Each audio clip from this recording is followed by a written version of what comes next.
May balat ng shampoo, balat ng chichirya, mga basura. Ano napansin nyo?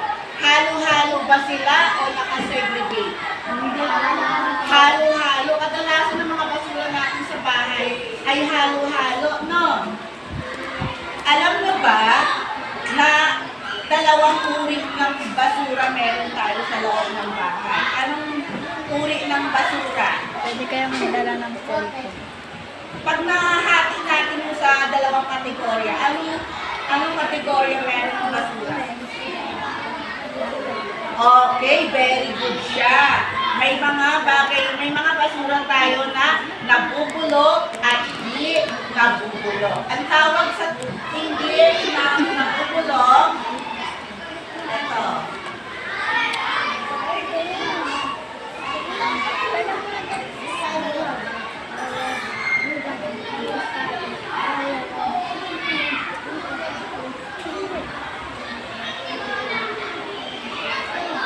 Okay. Sabihin mo nga, basahin nga, biodegradable. Biodegradable. Ang ibig sabihin niya ay, ano? Ay, balak kay teacher yan. Nabubulok. Ito yung mga uri ng basura sa Ito kay ating teacher bahay yan. na nabubulok. Ang tawag sa English ay biodegradable. O ano naman ang tawag natin sa kategorya ng basura na okay. Meron tayong tinatawag na di nabubulok. Kasi tawag ko. Diyan. Kahapon ka, malak pa niya. Okay. Ano sa English hindi nabubulok? Sabi ko ikaw may halap sa akin. Balok ka. Non-biodegradable. Ha? Non. Hanap ko na kahapon. Si Trisha. Grabe na. Lagi mo muna itong mga Kasi mauwian na. Pasimple-simple kayo ah. Pasimple-simple ka. Sasabihin kayo na sabi mo si Chet pa. Tanawa bakit ka. may nagsasalita? Ito pa! Ay,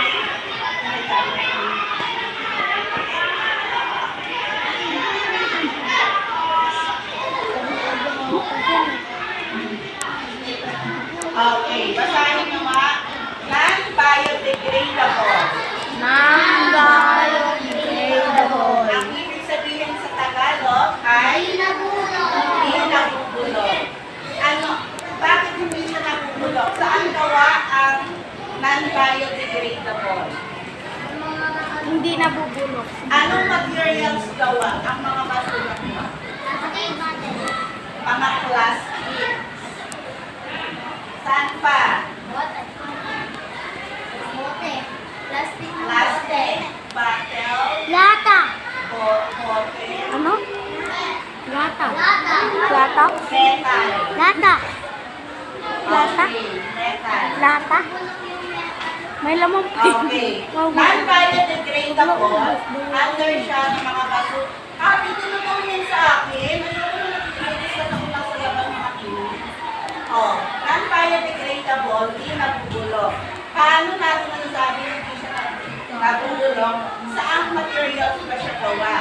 Kadalasan sa mga basurang hindi nabubulok, gawa sa plastic, gawa sa bote, yung glass, di ba? Kagaya ng plato, sa lamig, gawa sa glass, gawa sa metal, o yung mga bagman. Kaya, hindi sila maaaring mabulok kapag hinapon. Samantalang sa biodegradable, lahat ng mga basura ay nabubulok. Ano halimbawa? Okay, balat ng prutas. saging. Balat ng saging. Ano pa? O, tira-tira. Lahat ng mga yon, yung mga basura nabubulok. No. Hindi siya gawa sa plastic, hindi siya gawa sa glass, hindi siya gawa sa metal. Kaya madali mabulok ang basura. Anong ginagawa natin sa basura na nabubulok? Ayun, very good. Ginagawa na pataba sa lupa. Yung mga tira-tirang pagkain, yung mga balat ng mga prutas, iniipon natin lahat yon. Tapos, ginagawang pataba sa lupa. Yung mga non-biodegradable materials ba, pwedeng gawing pataba sa lupa? Opo. Pwedeng gawin? Hindi po. Kasi gawa sila sa materials na hindi madaling matunaw. Ano mangyayari kapag ang mga basura natin ay hindi na natatapon ng maayos? Mabubulok.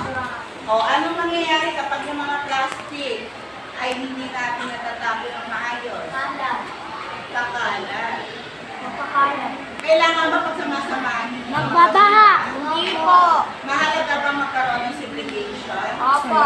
Opo. Mahalaga magkaroon ng segregation para naihiwalay ang nabubulok sa di nabubulok. Kasi yung mga nabubulok, pwede natin gawing pataba sa lupa.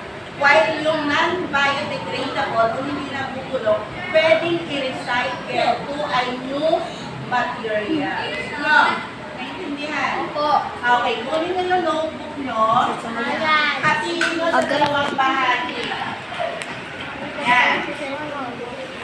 Hatiin mo sa dalawang bahagi ang notebook. Lagay kayo ng 1 to 10.